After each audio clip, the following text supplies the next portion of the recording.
And from the national headquarters of RT America in our nation's capital, hello again, everybody. I'm Rick Sanchez. We're going to start with breaking news for you. There is a report that a fully armed F-16 fighter plane has reportedly crashed at March Air Reserve Base just outside. This is outside of Riverside, California. Let's go ahead and take those pictures, Kevin, full if we possibly can, to show the folks there what we're looking at. See that? That's the building, the top of a warehouse, and apparently this F-16 just fell out of the sky and crashed right through the roof of this building. This is happening in Riverside, California. Photos from the area have consistently shown this that we're looking at now, these huge gaping holes, but apparently it's a little more perilous than that, because we're also being told that officials on the scene are fearing that there might be some kind of secondary explosion. The way they're explaining is that they've requested a hazardous materials response team because they say the plane was also loaded with ordnance and external fuel tanks. We're bringing in now somebody who knows an awful lot about this type of thing.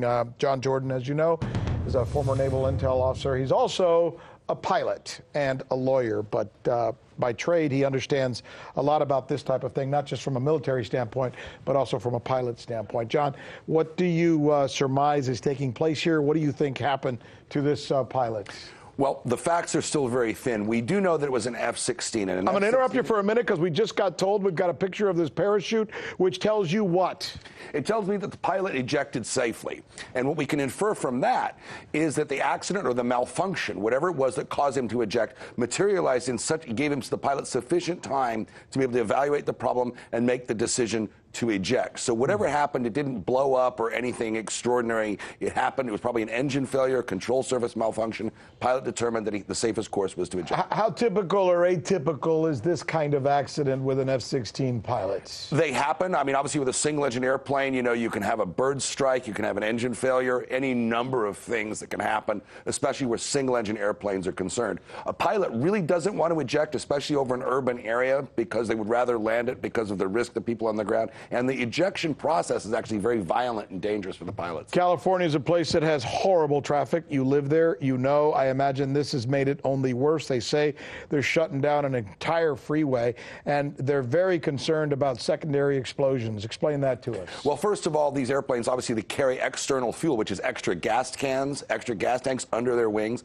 Additionally, they can also carry what's called ordnance, which is bombs, missiles, or any of the type of things you drop on bad guys at the time of war. March Air Force Base is east of LA.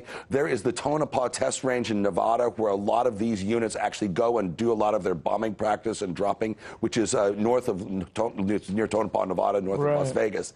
So it may have been on a training mission into Tonopah. It's hard to know, but if they're carrying ordnance, they were off to a training area. Yeah, this is a very difficult situation for some of the people in the area, but I imagine, and we can close on this positive note, this could have been a lot worse. Absolutely could have been a lot worse. You can see by the footage here that there was no explosion when the airplane hit the ground. The trick for first responders right now is to make sure there are no secondary explosions, that fuel and any ordnance on board is secured for the safety of the general public. John Jordan, as usual, we thank you for being Mr. Ready on the spot for us as this story broke, and we asked you to stay a little longer. We really appreciate that. My pleasure, Rick. Thank you. I'm Rick Sanchez. You found us on YouTube, and that's awesome. But you know what? I'm also live every night at 7 and 8 p.m. Eastern on DirecTV and Dish and cable and satellite, the RT app, and Pluto TV. I'll see you there.